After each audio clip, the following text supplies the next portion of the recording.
Eu hoje vim assim mesmo sem maquiagem, sem nada, porque... Não porque vamos fazer um vídeo de maquiagem, mas porque esta sou eu e neste momento sou eu mesma que quero conversar contigo que estás aí a ver, a assistir. Sou eu também quando faço outros vídeos, mas sou uma eu completamente diferente, se é que dá para entender.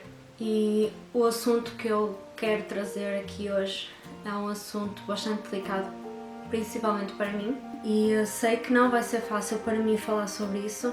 Eu nunca quis trazer este assunto aqui para o canal porque achei que não fazia sentido trazer este tipo de assunto para aqui, porque não correspondia, não se encaixava com o tipo de conteúdo que eu quero aqui neste canal. Apesar de eu já ter falado sobre este assunto mais do que uma vez lá no blog, mas hoje eu decidi trazê-lo aqui por vários motivos. Então eu vou deixar de enrolar assim tanto e vou passar ao que realmente é o assunto, começando desde o início. Hoje, este dia em que eu estou a gravar, é um dia completamente diferente do dia que tu estás aí a assistir. É dia 22 de julho de 2019 e neste momento são 15h22 da tarde. Eu escolhi este dia para gravar este vídeo em específico e esta hora também em específico porque faz precisamente um ano que eu e o meu marido estávamos a entrar no hospital com o nosso filho,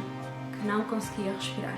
Para quem já teve curiosidade de ir lá no blog, há um ano atrás eu perdi o meu filho, ele tinha 2 anos e meio.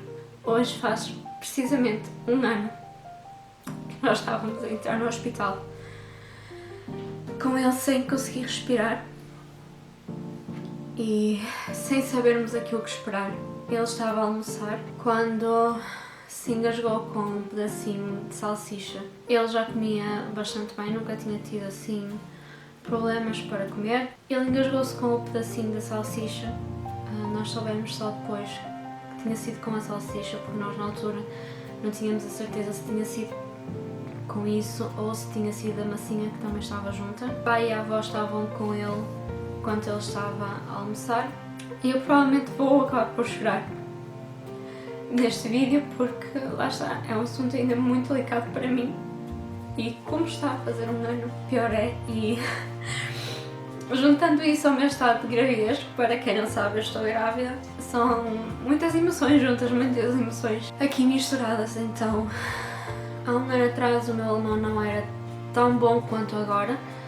Não é que agora o meu alemão seja perfeito, mas na altura o meu alemão conseguia ser bem pior, então eu sei que estava a ter um pouco de dificuldades em conseguir realmente explicar o que é que se estava a passar por chamada aos bombeiros. Cheguei a recorrer a uma das minhas vizinhas que me abriu a porta e eu na altura simplesmente comecei a tocar em todas as campainhas e quem pudesse ajudar era aquela pessoa que eu pedia. Eu vi o meu filho aflito, eu vi o meu filho olhar para mim e a pedir-me ajuda com o olhar dele e eu não conseguia fazer nada, eu não podia fazer nada, eu não tinha como ajudar e naquele momento eu senti-me a pior mãe do mundo porque era o meu filho e a minha função como mãe é ajudá-lo, é protegê-lo e eu não consegui fazer nada, eu não pude fazer nada. Tudo aquilo foi muito marcante para mim e foi mortífero mesmo para mim. Tentaram desobstruir as vias respiratórias dele ainda aqui em casa. Ele teve que ser reanimado algumas vezes ainda aqui em casa. Eu fui com o meu marido e com o meu pai atrás da ambulância no carro para o hospital. Então, quando terminaram toda a intervenção, nós não pudemos logo vê-lo. Tivemos que esperar que ele ficasse estável. Explicaram-nos apenas que ele estava sedado, até porque lá está, o coração dele estava fraco por causa das reanimações e ele também ainda não estava a respirar sozinho, ou seja, sem a ajuda de aparelhos, por causa de tudo que tinha acontecido, porque quando as vias respiratórias dele foram obstruídas, o cérebro deixou de receber tanto oxigênio quanto é normal receber. A temperatura também da zona da cabeça dele também teve que ser controlada para que aos poucos o próprio corpo se recuperasse. E foi então que também nos explicaram que haveria várias hipóteses a partir daquele momento. Ele recuperar totalmente e não ter nenhuma sequela, ele recuperar mas ficar com alguma sequela, por mínima que fosse, mas ficar com alguma sequela, devido ao cérebro ter ficado sem tanto oxigênio. Ele poderia também ficar com graves sequelas, graves deficiências por causa desse mesmo motivo. E a última delas seria ele nunca recuperar, que foi aquilo que aconteceu.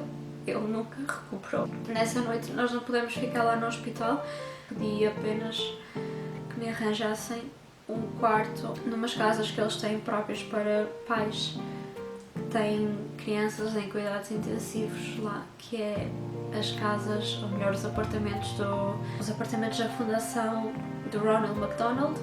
Apesar de não poder vestir as roupinhas, eu levei nas mesmas roupinhas para caso ele acordasse, mesmo que ainda tivesse que ficar lá algum tempo, que seria normal, mas caso ele acordasse, ter lá as roupinhas para poder vestir nele. No entanto, durante esse dia todo não teve melhorias, mas também não piorou, mas os médicos quiseram e pediram-nos autorização para lhe fazerem um exame mais a fundo ao cérebro, porque num primeiro exame que tinham feito nesse dia, eles perceberam que o cérebro dele não estava a funcionar a 100%. E foi na terça de manhã que nós fomos com ele, entre aspas, porque nós não podemos entrar na sala do exame com ele, mas acompanhámos até à sala e de volta, e foi na terça de manhã que nós fomos então com ele fazer o exame. E foi então no dia 24 de julho de 2018, volta da 1 da tarde, que eu e o meu marido soubemos que o nosso filho tinha sofrido morte cerebral. As células cerebrais começaram a morrer, e ao morrerem começaram também a expandir, a inchar, e foram as células principais que controlam a passagem de oxigênio, que controlam os nervos do nosso corpo, que também morreram. E as células, ao incharem e estando dentro do crânio, o crânio, como é osso, não se expande, e se ele continuasse naquela situação assim, se nós quiséssemos prolongar a vida dele, entre aspas, ligado às máquinas, naquele estado, correríamos o risco de um dia o cérebro dele explodir mesmo dentro do crânio dele. Estou a falar assim nesta linguagem, claro que não é a linguagem mais correta, mas para vocês poderem também entender um pouco de algumas escolhas que nós também tomamos e que eu vou já falar. Eu sei que eu não preciso de me justificar para ninguém. O filho era meu, ou melhor, o filho é meu e do meu marido, e nós como pais somos nós que temos que tomar as decisões, e nós sempre escolhemos aquilo que foi melhor para ele, que foi melhor para a memória dele. Então, quando os médicos nos explicaram que era isso que estava a acontecer, ele nunca iria crescer, ele nunca iria conseguir respirar sem a ajuda de uma máquina, os órgãos dele iam começar a falhar, nós tivemos que tomar decisões. E a primeira decisão que nós tomamos foi doar os órgãos do nosso filho. Apesar de nós estarmos a sofrer por perdermos o nosso filho, não queria dizer que outras pessoas tivessem que passar pelo mesmo. Nosso filho sempre foi uma criança que gostava de ajudar os outros, que tinha muito amor pelos outros também e preocupava-se muito. E por ele ser assim mesmo, foi também isso que nos fez querer fazer a doação de órgãos. O facto de nós como pais sabermos que o nosso filho conseguiu salvar pessoas é muito gratificante, porque apesar de ter sido uma tragédia para nós, nós conseguimos que essa tragédia significasse algo, e que significasse principalmente algo de bom, tanto para nós como para o mundo. Eu sei perfeitamente que não foi o mundo todo que foi afetado com isto, mas foram pelo menos 5 pessoas, foram pelo menos 5 famílias que foram afetadas e conseguiram ficar um pouco mais felizes e ter um pouco mais de esperança com uma criança de 2 anos e meio Então isso para mim como mãe é muito, muito gratificante, e principalmente saber que, por mais pequena que seja, há sempre uma parte dele que alguns ainda está viva por aí. Então este assunto da doação de órgãos foi um dos motivos que me fez vir aqui falar, porque eu sinto que é um assunto bastante sensível e que nem toda a gente consegue compreender. Porque é que as pessoas doam órgãos, porque é que certos pais decidem que os filhos vão ser doadores de órgãos, ou porque é que pais como nós, por exemplo, decidimos que o corpo do nosso filho ia ser tocado e ia ser mexido para doar órgãos para estranhos. E este é um dos motivos. Existem milhares ou milhões de pessoas que todos os dias precisam de doações e por vezes é difícil encontrar um doador compatível. Eu não sei porque é que se criou tanto a coisa de doar órgãos é mau, porque doar órgãos não é mau, e é esse tipo de pensamento que cria as filas de espera. Existem milhares ou talvez milhões de pessoas, de crianças principalmente, que estão à espera da doação de um órgão e infelizmente há muita falta de órgãos e isso faz com que muita gente morra, faz com que muitas vidas sejam perdidas simplesmente porque as pessoas acham que doar órgãos não é uma coisa normal. Outro motivo para vos estar aqui a contar toda esta história é a minha gravidez, e é um motivo porque eu já senti e às vezes ainda sinto que muitas pessoas acham que esta gravidez veio para substituir a falta do nosso filho.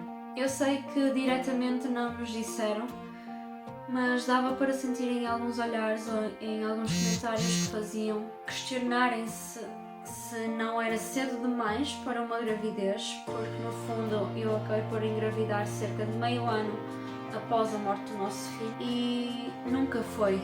Mas eu quero explicar isto porque eu sinto que algumas outras pessoas que se calhar já passaram pelo mesmo também tiveram que explicar a mesma coisa, e eu sinto que é necessário falar sobre este tipo de coisas, porque são coisas importantes, são coisas que mexem connosco. Muitas pessoas podem não entender isto porque nunca passaram pela mesma situação, mas quem passa por estas situações assim sabe aquilo que eu estou a dizer. Então, em primeiro lugar, antes de tudo acontecer, antes de nós perdermos o nosso filho, nós já estávamos a pensar em ter um segundo filho, porque já estava mais do que na hora, já era a altura ideal para nós termos um segundo filho. E então eu e o meu marido simplesmente chegámos à conclusão que se já era isso que nós queríamos antes de o perdermos, que nós não deveríamos ter que esperar X tempo para chegar a essa fase só porque o perdemos. Óbvio que no início nós tínhamos muito medo de ter um segundo filho porque tínhamos acabado de perder um. Óbvio que ainda agora continuamos com muito medo, não nos sentimos preparados, mas honestamente nunca ninguém se sente preparado para ter um filho, por muitos filhos que tenham, porque cada filho é diferente, cada gravidez é diferente, cada situação é uma situação diferente. Se me perguntarem se eu estou pronta para ser mãe, de novo, não, eu não estou pronta. Mesmo depois desta gravidez, se eu voltar a engravidar, eu não vou estar pronta na mesma, porque lá está, é como eu acabei de dizer, eu nunca vou estar pronta para ser mãe porque vai ser sempre uma situação diferente, vai ser sempre uma situação nova, e isso não tem nada a ver com o facto de nós termos perdido o nosso filho. Esta criança não vem a criança anterior, até porque não há como substituir. E sempre foi, porque nós sempre tivemos o desejo de ter um segundo filho. Uma situação destas afeta muito e nós tivemos muito medo que isto fosse afetar também o nosso casamento. Óbvio que afetou o nosso casamento, mas de formas diferentes. Nós mudamos bastante, nós crescemos bastante, aprendemos bastante com toda esta situação. Mexeu muito connosco, nós hoje somos um casal completamente diferente daquilo que era, e o facto de estar-se a aproximar a vinda de uma nova vida também mexe muito connosco. Mexe muito com o nosso psicológico, mexe muito com a nossa parte emocional. Eu sei perfeitamente que existem casais em que o rumo não é assim como este que nós tomamos, em que o rumo é completamente diferente, que as histórias são muito diferentes. Também sei que existem muitos em que passaram exatamente pelo mesmo que nós, ou melhor, que surgiram algumas questões também que não foram entendidos assim como nós também por vezes não fomos entendidos. E isso também foi um dos principais motivos que me fez vir gravar este vídeo, porque existe muita gente que é incompreendida, existe muita gente que precisa de outro tipo de apoio às vezes, que não é apoio financeiro, que não é apoio emocional, mas simplesmente que deixem de falar e que tentem ver o lado deles, que ponham os próprios pensamentos à parte e que simplesmente aceitem aquilo que a outra pessoa está a fazer, aquilo que a outra pessoa quer, aquilo que a outra pessoa deseja. Não liguem para as críticas, simplesmente façam aquilo que vocês têm de fazer, aquilo que o vosso coração vos diz para fazer, porque nunca sabemos o que é que está por vir. Então, nós não temos tempo a perder. Nós não temos tempo para ficar na dúvida. Nós não temos tempo para fazer as coisas duas vezes. Nós temos que aproveitar aquilo que temos hoje. Temos que aproveitar da melhor forma. E se temos algo a dizer, seja bom ou mau, temos que dizer, porque nós não sabemos quem é que está do outro lado a ouvir-nos. Nós não sabemos se isso pode ser bom para outra pessoa, se isso pode ajudar outra pessoa. Acho que é isso. Eu acho que me baralhei um pouco agora aqui no final, mas basicamente era isso que eu queria vir aqui falar. Queria vir aqui mostrar-me um pouco como mãe, mostrar-me um pouco como pessoa, ajudar alguém que tenha passado pelo mesmo que eu, pode ajudar alguém que esteja neste momento a passar o mesmo que eu. E queria vir aqui dizer a essas pessoas que não têm que ter medo de seja o que for, não têm que ter medo de chorar, não têm que ter medo de gritar, não têm que ter medo de dizer não, eu quero estar sozinha, não têm que ter medo de arriscar e seguir em frente a vida, têm que ter medo de fazer escolhas diferentes daquilo que a família e os amigos acham que têm que fazer, mas sim, têm que aproveitar a vida e têm que seguir o seu coração, porque é aí que estão realmente as coisas boas. E eu não vou prolongar muito mais porque o vídeo já ficou muito comprido. Eu já me baralhei aqui em vários momentos.